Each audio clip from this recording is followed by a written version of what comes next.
Hi, this is Mr. Watt, and I want to talk about a problem that a lot of 6th graders and 7th graders have, which is that they write lengthy paragraphs and they don't have a good sense of where to break a paragraph. This piece from last night's homework, which I've just finished typing up, is a good example of this. It's a long paragraph, and it covers a lot of ground. There are some factual issues that we can take care of at a later time, but for now we want to talk about how to break this into paragraphs. The first thing to recognize is that in traditional writing there is usually an indentation, and that helps to signal to your reader that you're at the start of a new paragraph.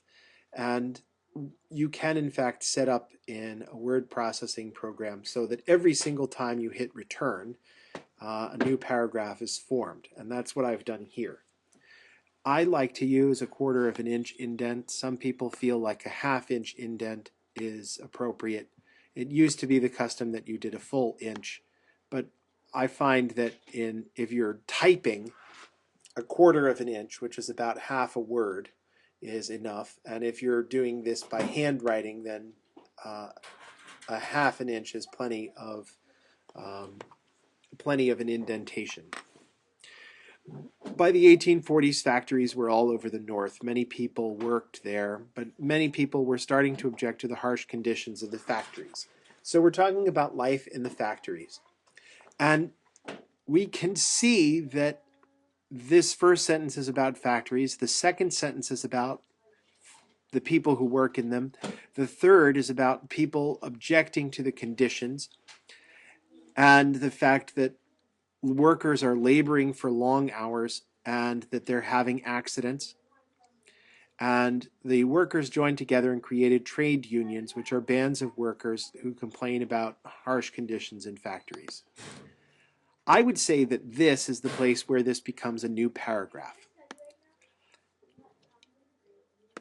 Because what we're saying is that there are factories, that people are working in them, that they are experiencing accidents. I'm actually going to put that sentence ahead.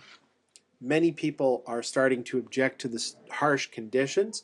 The workers join together. They create trade unions. I'm going to take out the word rebellious because not all unions are in fact all that rebellious, but some of them are. And as a result, I now have a very clear paragraph.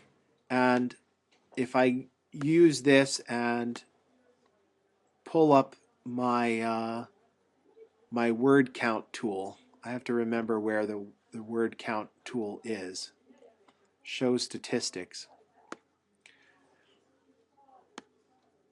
Oh, this is about 61 words. It's sort of long for a paragraph. I find that my best paragraphs are around 50 to 60 words, but this is about right. Unionized workers went on strikes where they refused to work. These strikes were illegal, but the trade unions were slowly but surely progressing, but a new problem arose for the trade unions. Anytime you have a word that is a signal word like problem, consider starting a new paragraph there. And what we have suggests very strongly that that's a great place for a new paragraph because our author has gone on to talk about immigrants. The next few paragraphs all have immigrant in them, with the exception of this one here, which I'm going to take out, and I am going to move it here to the end. And I'm going to say, but trade union members did not like immigrants coming to the United States. The unions rebelled. Rebuked is a word that suggests that you're shouting at somebody, and maybe that's true, but rebelled is a little bit more correct.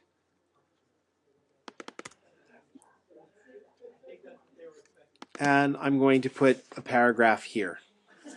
So I've taken the text that we had, one large block, and I've wound up breaking it up in 1, 2, 3, 4 places so that I have a paragraph about factories, a paragraph about unions, a paragraph about immigrants,